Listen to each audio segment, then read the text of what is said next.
ወደ ኋላ ሄደሽ በሐሳብ ከማለም ቀኑ እንዳይመሽብሽ ትላንት ዛሬ አይደለም እንደተባለው ለአርሰናል ትላንትና ዛሬ አይደለም። የእውነት ለመናገር አርሰናል እንደ ትላንትና አይደለም። ይሄ አንድ ሲግኒፊካንት የሆነ ሁላችንም ልናየው የቻልን እውነት ነው። አርሰናል ቤት ያለ መለወጥ፣ ወደ ጥንካሬ የመጣ በመሻሻል ሊገለጽ የሚችል ለውጥ አለ። አርሰናል ቤት ውስጥ ያምራሉ፣ ጠንካሮች ናቸው። በቀላሉ ለተጋጣሚዎቻቸው እጅ እንደማይሰጡ ያየንበት ተደጋጋሚ አጋጣሚ ስላለ የአርሰናልን መሻሻል ለመመስከር አንሽኮረመመም። ሁለተኛ ለውጥ የአውሮፓ እግር ኳስ ጃይንት ከሚባሉት ክለቦች መካከል አንደኛው ባየር። እኔ በጠቅላላው ሚኬል አርቴታን ማደንቅበት አንድ ችሎታ አለ። ኢሚቴተር አይደለም፣ ወይም የሆነን አሰልጣኝ ለመሆን አይሞክርም። የፔፕ ቢስ ነው ሚኒ ፔፕ ነው ምናምን ይባላል። እንደምታውቂው አለባበሱም እኮ ሳይቀር ካዥዋል አለባበሱም ፔፕን ይመስላል። ደግሞ በፔፕ ስር ስለ ምክትል አሰልጣኝ ሆኖ ስለሰራ እንደዚህ በጭራሽ ኢሚቴተሩ ደቀ መዝሙር ልትዩ ትችላለች። ደቀ መዝሙር ግን ገልባጭ ማለት አይደለም፣ ኢሚቴተር ማለት አይደለም። እንዲያው ክላሲካል ሙዚቃ የምትወጂ ከሆነ አንድ አርኖልድ ሽሎምበርግ የሚባል የታወቀ ኮምፖዘር አለ እና የእሱ ደቀ መዛሙርት የሚባሉ ሌሎች የእሱ ደቀ መዛሙርት ነን፣ የእሱ ብዙ ተጽዕኖ አለብን ምናምን ይላሉ። ግን ቬበርን አይነት ሰዎች የእሱን አይነት ተመሳሳይ ሙዚቃ አይደለም ኮምፖዝ ያደረጉት። ኢንፍሉዌንስ አድርጓቸዋል እንጂ ደቀ መዛሙርቱ ሆነዋል እንጂ ኢሚቴተሩ ግን አይደሉም። ልክ የእሱን አይነት ተመሳሳይ ሙዚቃ ኮምፖዝ የሚያደርጉት ተመሳሳይ የሙዚቃ አይነት አይደለም። አርቴታ 5 ዓመት በቬንገር ስር ተጫውቷል። ለ3 ዓመት ተኩል የጓርዲዮላ ምክትል ሆኖ ሰርቷል። ግን እኔ የምለው አርቴታ ቬንገርንም አይደለም 5 ዓመት ያሰለጠኑትን እሳቸው ስር ሆኖ ነው የኮቺንግ ባጅ የሰራው። 1 ዓመት ተጨማሪ ዓመት ኮንትራት የፈቀዱለትም ኮቺንግ ባጁን እንዲጨርስ ነው። ካጠናቀቀ በኋላ የአርሰናል አካዳሚ አሰልጣኝ ሊያደርጉት ይፈልጉ ነበር። እሳቸውንም አይመስልም፣ ወይም የእሳቸው ግልባጭ አይደለም። ፔፕ በተጫዋችነቱ ትልቁ ምሳሌው ነበር። በልጅነቱ ያውቀው ነበር። በባርሰሎና ውስጥ ከላማሲያ እንደወጣ ፔፕ የባርሳ አምበል ነበር። ግን የነዚህ ሁለት አሰልጣኞችም ሌሎች ያሰለጠኑትም አሰልጣኞች ሃይብሪድ ክሎን ነገር ቅይጥ ነገር እንጂ አንዱን ብቻ አይደለም። ፔፕን ኢሚቴት ለማድረግ የሚሞክር አይደለም። ምናልባት ልምዱ ሊሆን ይችላል እንዲህ አይነት እድል የሰጠው። ልምዱ ሰፋ ያለ ነው። ብዙ ቦታ ዞሯል።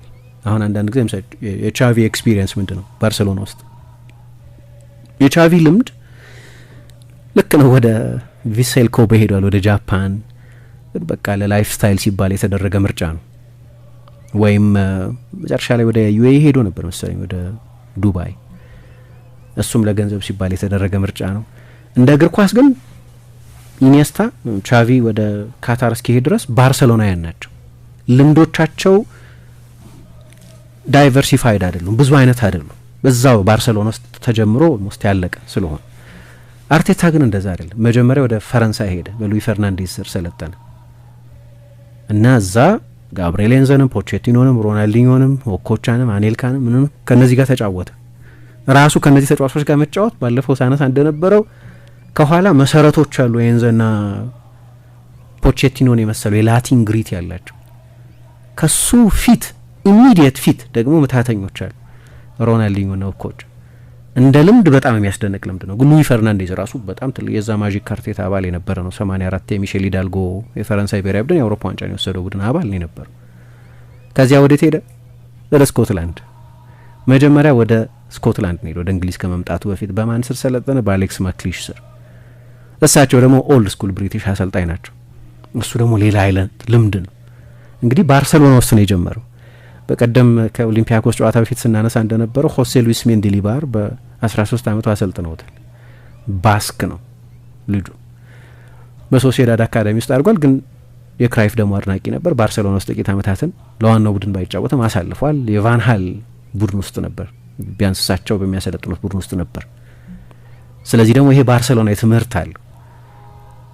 ከዚያ መጨረሻ ላይ ደግሞ የላቀ ቴክኒካዊ እግር ኳስ የሚጫወት አሰልጣኝ ስር ሰራ፣ አርሰን ቬንገር ስር።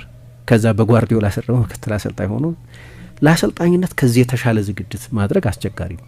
በጣም ብዙ አይነት ኤክስፒሪየንስ ነው ያለው እና እኔ አርሰናል ሲጫወት ሳይ የሆነ የእግር ኳስ ስኩል ኦፍ ቶት ትምህርት ያለበት ብቻ አይመስለኝም። ቅይጥ ነው። በፈለገው መንገድ መጫወት ይችላል። አሁን ሰው ስላለው ብቻ አይደለም ማለት ነው። ያሉት ተጫዋቾች አይነት በፈለገው መንገድ ለመጫወት ያስችሉታል። አሁን ለነገሩ አማራጩ በጣም ብዙ ስለሆነ ብዙ ጊዜ ስለ ስኳዱ፣ ስለ ስፋቱና ጥረቱ እንደዚህ ስለ ጥልቀቱ እንናገራለን። ግን የሱም የአሰልጣኝነት ትምህርት ይህንን ለማድረግ የሚያስችል አይነት ነው የኔ እምነት። እንዲያውም በስታይል ከአርሰን ቬንገር ይልቅ ጆርጅ ግራምን ይመስላል እላለሁ።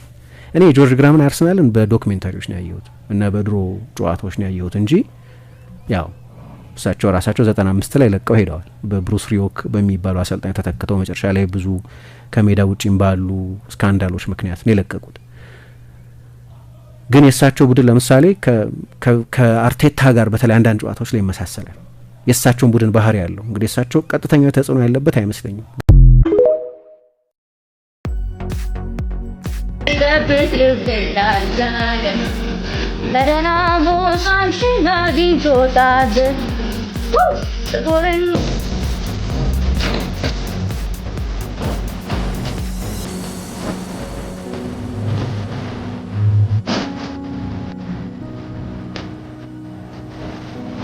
መቼም ብዙዎቻችሁ የአርነ ስሎትን ፕሪማች ኮንፈረንሱን አድምጣችሁታል እና ስለ ቆመ ኳስ እንግዲህ ስለ ሊጉ መሪ ተጠይቆ ነበር እና 60% የሚሆኑ ጎሎቻቸው የተቆጠሩት ከቆመ ኳስ ነው ብሏል። እንግዲህ እኔ ይሄ የቆመ ኳስ ጉዳይ ልክ አርሰናል ሲያደርገው እንደ ኖር የሚቆጠረው ነገር ግራን የሚገባኝ እኔ በጣም የምር በዚህ ፕሪሚየር ሊግ በጣም ውስብስብ በሆነበት ደረጃ ትንሽዬ ማርጂናል ፖይንት በምትገኝበት የማሸነፊያ ትንሽዬ የምትባል የማርጂናል ፖይንት በምትገኝበት ጠባብ ፕሪሚየር ሊግ ላይ የቆመ ኳስ አስቆጥሮ አሸንፎ መውጣት ትልቅ ነገር እኮ ነው። ግራን የሚገባኝ ድሮ አስታውሳለሁ አርሰናል ረጅም ሰዓት ኳሶችን ፕሮሰስ ያደርጋል ጎል ለማስቆጠርና ዩናይትድ፣ ቼልሲ ምናምን ወዲያው ነው ጎል ጋር ደርሰው ጎል የሚያስቆጥሩት እና ምን ይባል ነበረ ዋናው ነጥቡ ነው ምናምን ይባል ነበር እና እኛም እንከራከር ነበር ተጫውተን ነበር ምናምን እንል ነበር እና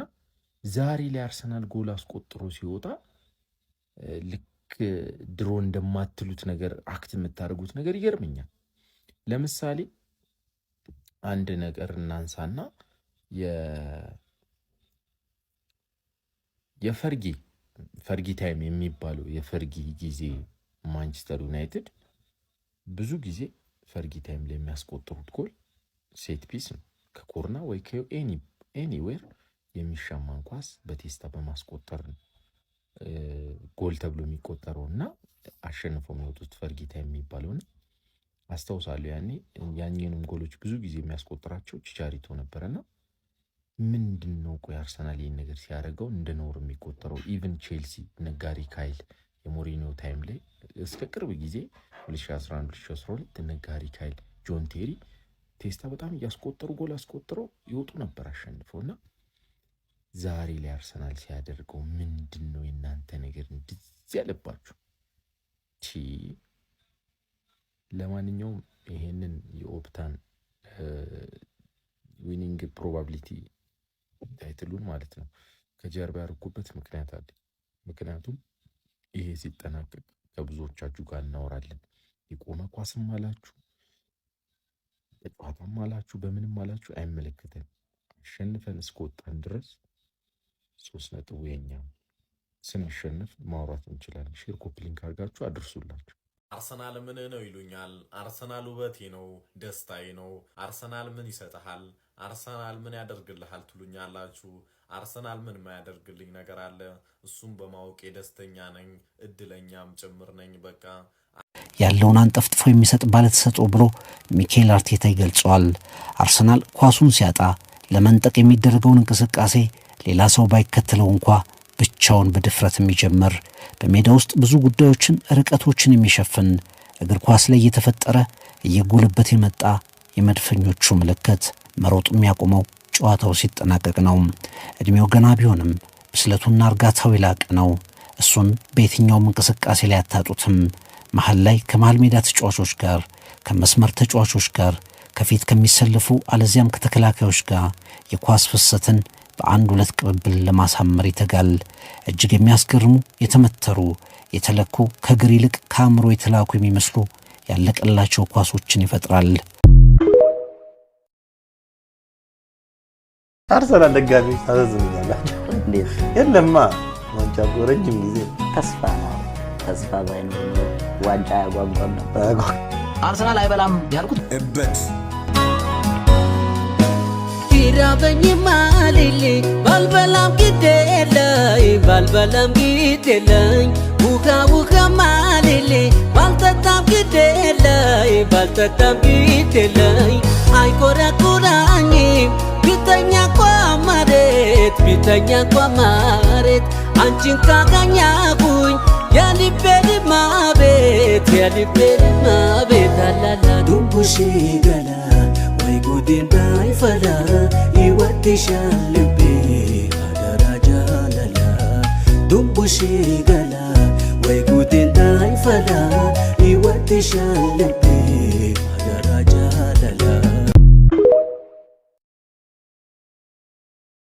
ሰላም ጀምአው ተወዳጁ ክለባችን አርሰናል የፊታችን ቅዳሜ ምሽት 1 ሰዓት ተኩል ሲል በክራቨን ኮቴጅ ፉልሃምን ያስተናግዳል። ታዲያ በዚህ ጨዋታ ላይ አሰልጣኝ አርቴታ ከጋዜጠኞች ለቀረበለት ጥያቄ ሀሳብ አስተያየቱን ሰጥቷል። ምን አለ የሚለውን እንደተለመደው ባጭሩ በበረራ አስቃኛችኋለሁ። እናንተ ፎሎ፣ ላይክ፣ ሼር ከምንም በላይ ደግሞ ኮፒ ሊንክ በማድረግ ድግፍ ታደርጉኛላችሁ። ያው እንደምታውቁት ሰሞኑን ከእግር ኳስ መድረክ ስላልነበረ ጠፋ ብለን ነበረ።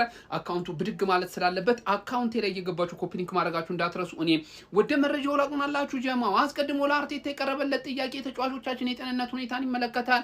እሱም እንዳለው ከሆነ ካይ ሃቨርትዝ በጥሩ የጤንነት መሻሻል ሂደት ላይ ነው የሚገኘው፣ ግን ከቡድናችን ጋር ለመቀላቀል ጊዜያት እንደሚያስፈልጉት ነው የገለጸው ጀማው። ከዛ በተጨማሪም ፒየሮ ሂንካፔ ወደ ቡድኑ ሙሉ ለሙሉ መመለሱን ነው የገለጸው ጀማው። በቀጣይ ጨዋታዎችም ልጁን ተሰልፎ ልንመለከተው እንደምንችል ነው እየገለጠ የሚገኘው ጀማው። ከዛ በተጨማሪ ቪክቶር ዮኬሬሽስ እንዴት ነው ትመለከቷለህ? ጎል እያስቆጠረ እኮ አይደለም አሉት። እሱም እንዳለው ከሆነ ዮኬሬሽን እንድንታገሰው ይገባል። ገና ከዚህ በኋላ በጣም ብዙ ነገራቶችን ከሱም ጠብቃለን፣ እሱም ሊያሳየን እንደሚችል እምነቱ አለኝ ሲል ተናግሯል ጀማው። ከዛ በተጨማሪ ፉልሃም የተጠየቀው አርቴታ እንደ ፉልሃም ያሉ እንግዲህ ውስብስብና ከባድ ቡድኖችን እንግዲህ ከባለፈው ጨዋታችን ትምህርት መውሰድ እንዳለብን ይገባኛል። በእርግጥ ቡድኔ ላይ አሁን አዳዲስ ተጫዋቾች በዛ ብለው ቢኖሩም ከባለፈው ስህተታችን ትምህርት ስለወሰድን በዚህ ጨዋታ ላይ አንድ ነገር ለማስመዝገብ ቆርጠን ተነስተናል የሚል ሀሳብ አንስቷል ጀማው። ለማንኛውም ፎሎ፣ ላይክ፣ ሼር፣ ኮፒ ሊንክ ማድረግ እንዳትረሱ ጀማው። ይመሻችሁ። ሊቨርፑል፣ ዩናይትድ እና ቼልሲ ተጫዋቾቻችሁን ፈልጉ፣ እስኪ ፈልጉ። ይሄ የእንግሊዝ ምርጥ 11 ነው። እንግዲህ I cannot find anyone ማንንም ማግኘት አልቻልኩም። እዚህ ውስጥ ታዳጊዎቻችሁ ይታሉ ጋይስ።